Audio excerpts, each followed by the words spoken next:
এটা একটা চিনতে কিনা, হ্যাঁ, যাই খাওয়াও, খাওয়াইছে করলাম একটা, সুবহানাল্লাহ বলে।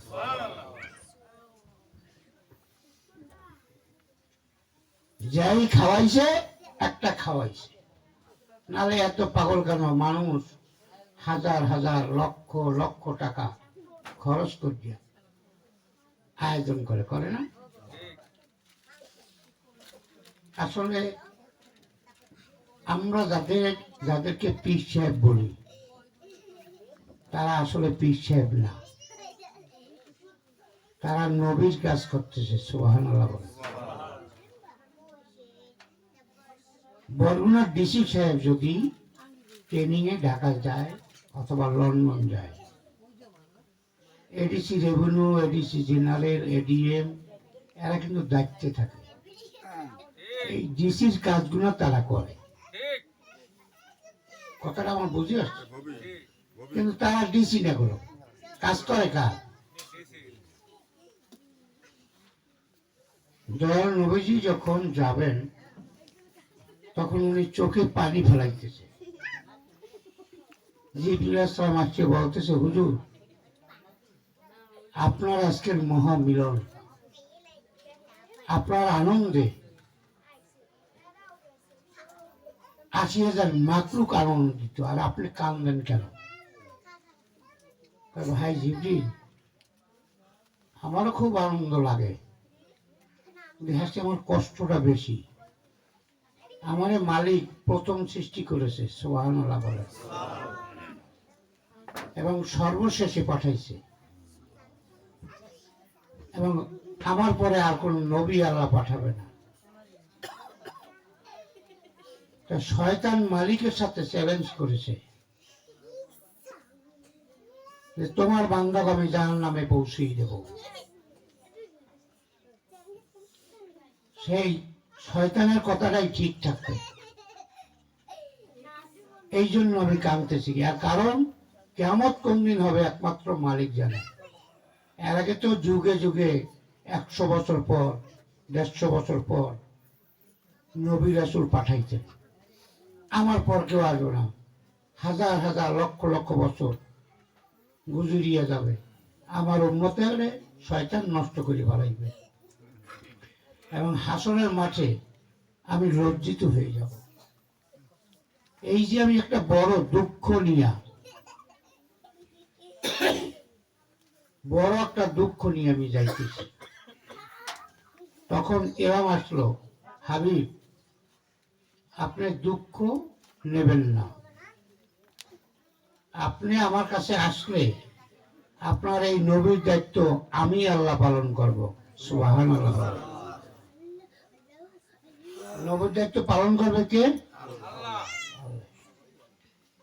হুজুর জিজ্ঞাসা করলে, মালিক আমি বড় খুশি হয়েছি, আমার উম্মতের আপনি এত ভালোবাসতেন, জানতাম যদি যে কিরকম ভালোবাসবেন, জানতে পারতে চাই না।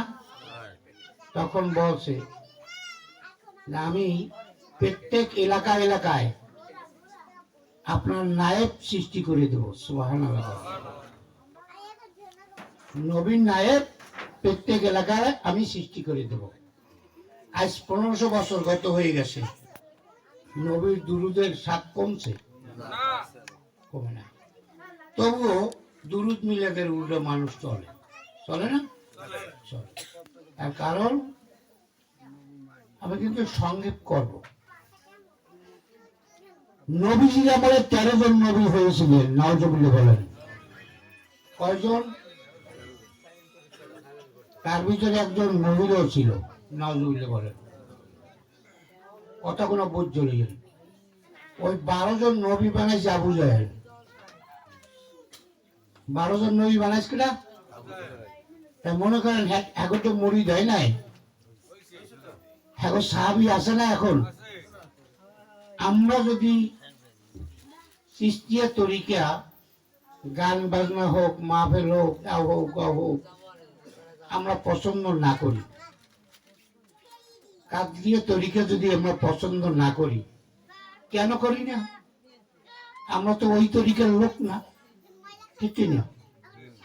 তাই আবু জাহেলের বানানের যেই নবীগুণ আনলে হ্যাঁ আপনার আমার নবীর মানে, আপনার আমার নবীর দুরূদ পড়বে, আপনার আমার নবীর মিলাদ ক্যাম্প করবে, আপনার লোকগুলো চিনিয়ে নেবেন।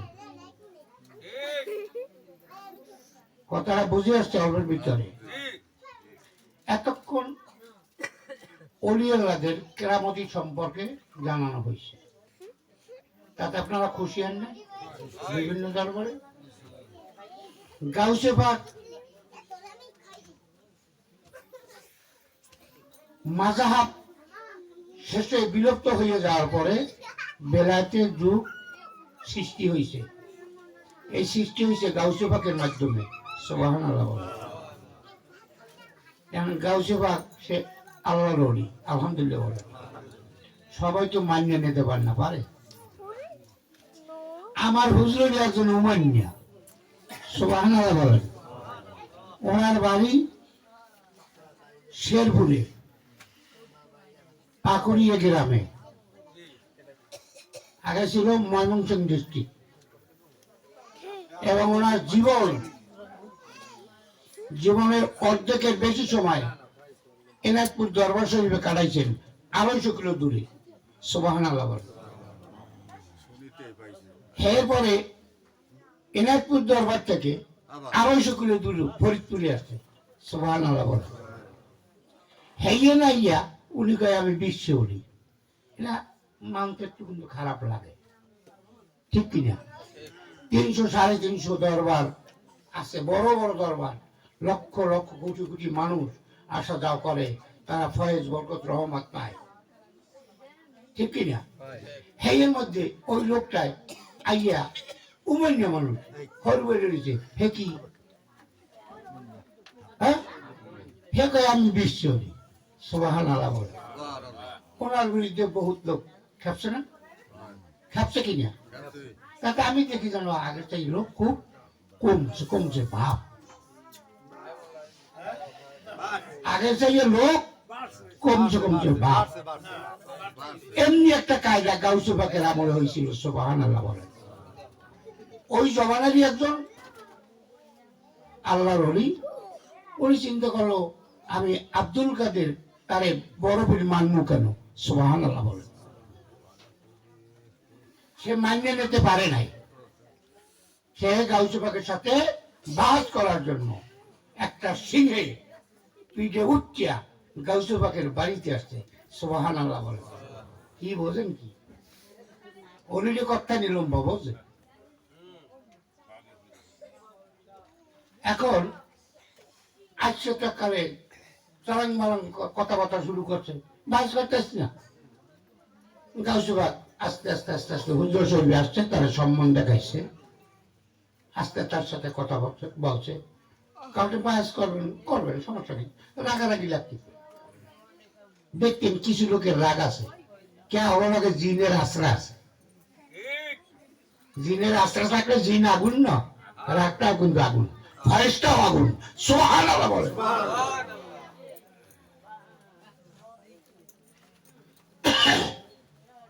উনি আইয়া একটা গাছের লাগে সিংহটারে বান্ধে তুইয়া গাউসে পাকের সাথে আলাপ আলোচনায় গাউসে পাকের কথায় ওনার মন গলিয়ে গেছে। উনি মানিয়ে নিয়েছেন, হুজুর আসলে আপনার গাউসে পাক, আমি না জানতে আপনার বহুত বিপদ করেছি, আপনি আমাকে দয়া করে ক্ষমা করে দেন। গাউসে পাক বড় খুশি হয়ে গেছে। এখন মেহমান আউগই দেওয়া লাগে না, মেহমান আউগই দেওয়া কিন্তু শূন্য, ঠিক কিনা? তুমি আউগই যেতে গেছে, যাইয়ে দেয় যে যেখানে সিংহ বান্ধা হলে সেই দড়ি টড়ি সব পড়ে রয়েছে, সিংহ দেয় না। সুবহানাল্লাহ বলো। এখন গাউসে পাক বলতেছে, ভাইজান আপনি কি খোঁজ দিচ্ছেন? খুব তাড়াহুড়া, পেরেশানি আপনার ভিতরে কেন? আপনার ভিতরে পেরেশানি কেন? হুজুর আমি তো সিংহ নিয়ে আসতাম, সিংহের পিঠে আমার সিংহ দেখিনি। ওখন কি? বাপরে বাপ, আপনি এত বড় আল্লাহর ওলি, তা তো আমি আগে জানি না। আহা, সিংহ গেল, দড়িটাই তো সবই পড়া। কয় এখন আমি কেমনে যাই? এটা তো একটা কথা। তাই পাশে একটা কুত্তো হইনি যে লেজ লাগায়, গাউসো পাকের কুকুর, সুবহানাল্লাহ বলেন। গাউসো ডাক দেশে দিকে, এ তুই সিংহ খাইছো, তুই সিংহ খাইছো, বমি কর, তাজা সিংহ, সুবহানাল্লাহ বলেন। সিংহ খায় কেটা?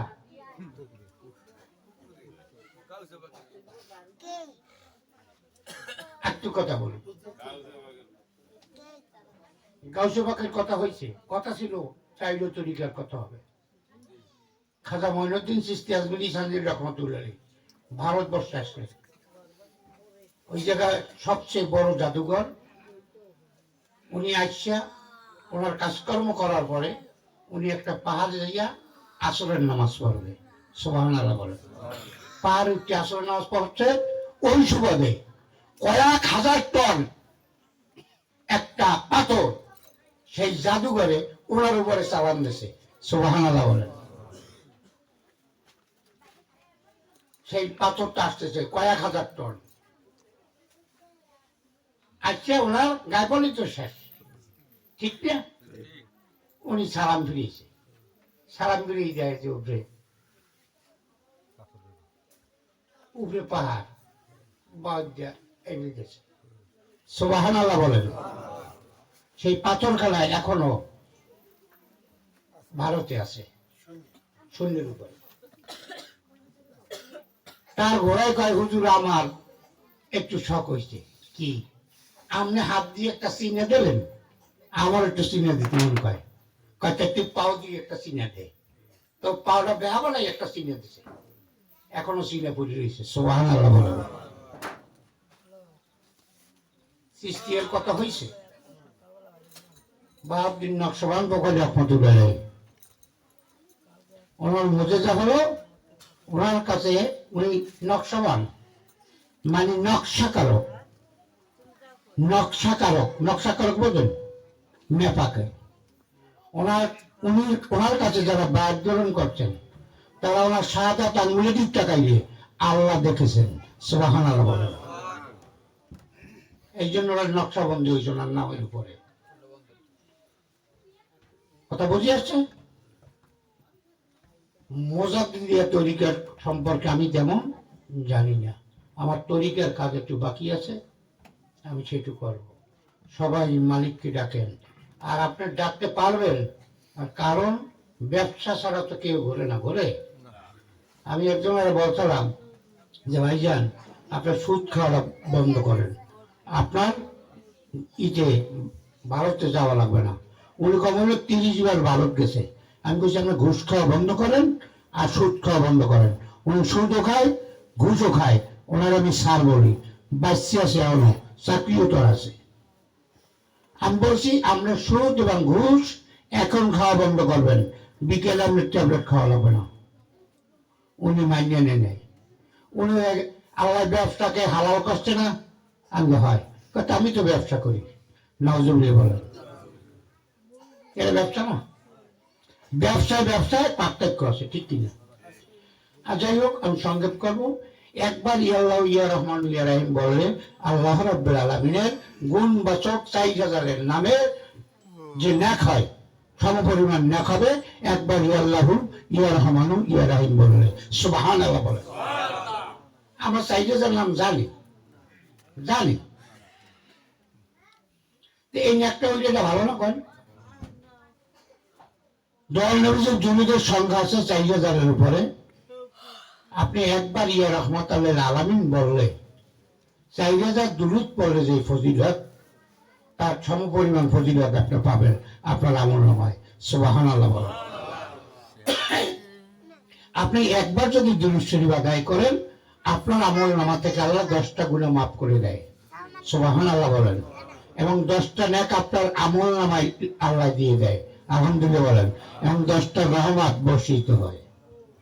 আপনি একবার যদি বলেন ইয়া রহমাতুল্লিল আলামিন 4000 দুরূদ পড়ার ফজিলত, আর ওইভাবে নেক আপনার আমার আমল নামায় আল্লাহ দান করবে ওনার কৌল অনুসারে। সকল বলেন আলহামদুলিল্লাহ।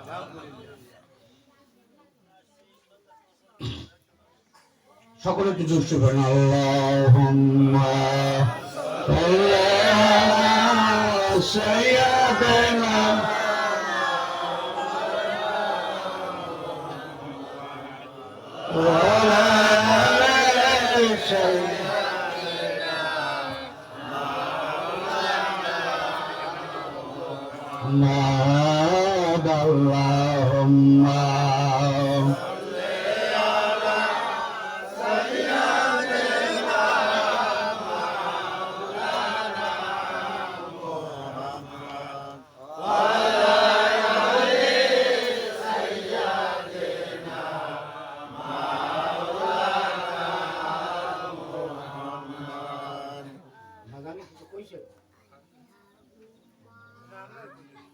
সকলে জিকির করেন লা ইলাহা ইল্লাল্লাহ, লা ইলাহা ইল্লাল্লাহ, লা ইলাহা ইল্লাল্লাহ মুহাম্মাদুর রাসূলুল্লাহ, লা ইলাহা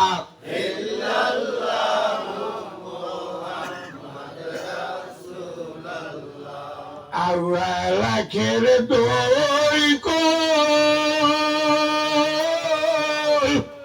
নূর নবীজি মদের সৃষ্টির মূল। সুবহানাল্লাহ বলেন। কথা ছিল সম্মিলিত, ঠিক না? নূর নবীজি আমার সৃষ্টির মূল, ঠিক না? আচ্ছা, মদের গজি কোন সমস্যা আছে? সম্মিলিত হয়েছে না? আল্লাহের দই কই নবীজি মদের সৃষ্টির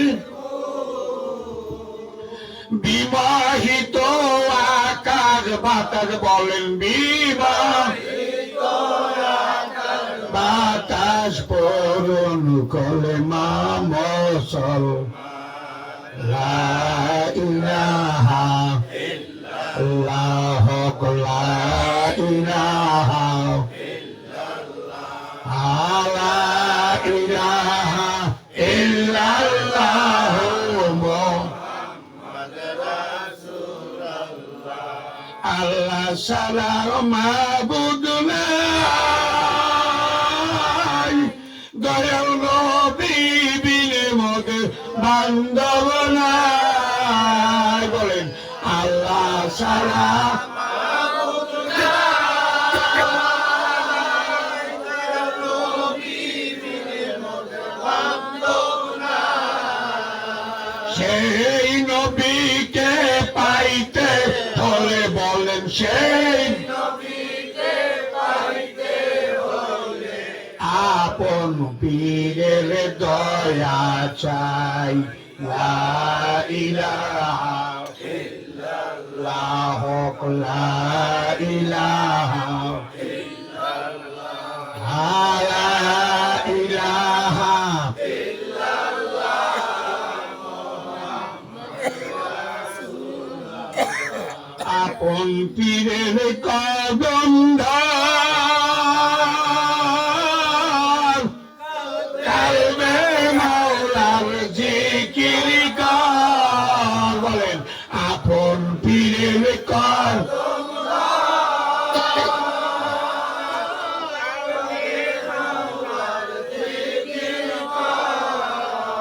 কাল বহাবে উজালা পড়লা ইলাহা ইল্লাল্লাহ, লা ইলাহা ইল্লাল্লাহ, লা ইলাহা ইল্লাল্লাহ মুহাম্মাদুর রাসূলুল্লাহ। সকলে বলেন আলহামদুলিল্লাহ। ভালো লাগছে না? আসলে কি আমাকে ভিতরে একটু সমস্যা আছে, শীতের দিন তো, এই জন্য আদুহান এবারে রাহিনি আমরা, ঠিক কিনা? এখন চাওয়া পাওয়ার একটা সময়, ঠিক না? মাগরিব থেকে এখন পর্যন্ত যে কাজগুলো চলতেছে বিভিন্ন তরিকতে, তাতে চাওয়া পাওয়ার বিষয় আছে না? হ্যাঁ, নালে এই জায়গায় 10 থেকে 11 জন যাদের পায়ের ধুলার সমান আমি না, তারা এই জায়গায় উপস্থিত। এরা একমাত্র পাওয়ার একটা জিনিস, ঠিক কিনা? তা আমাকে যদি পাইতে হয় সিস্টেমে পাইতে হবে, তাছাড়া পাবেন না। পাবেন? আমি যদি বলি নামাজ লাগবে না, নামাজ কি হুকুম না? কার হুকুম? আমরা ফরজ তরক করিয়া, হ্যাঁ, সেইবার খালি জিকির করতেছেন, হুম হুম, কোনো লাভ হবে না। এই জিকিরটাও ফরজ, সুবহানাল্লাহ বলো। জিকির কি ফরজ? যখন আপনার মুর্শিদ আপনাকে বলেছেন বাবা 101বার সুবহানাল্লাহ কইবেন, 101বার আলহামদুলিল্লাহ কইবেন, তখন ওরা নফলে পরিণত হয়েছে। সুবহানাল্লাহ বলেন। আমার কেবলা জান হুজুর বয়ান করে বাবা নামাজ জিকিরের একটা অংশ। সুবহানাল্লাহ বলেন। আপনি কোরআন মেলেন, ইউটিউবে সার্চ দেন, বাইরে হয়ে যাবে। আর এখন কিছু সংকট রঙিন চশমা দিয়ে বলতেছে নামাজ প্রথমে জিজ্ঞাসা করা হইবে, নামাজে প্রথমে জিজ্ঞাসা করা হইবে কি কথা?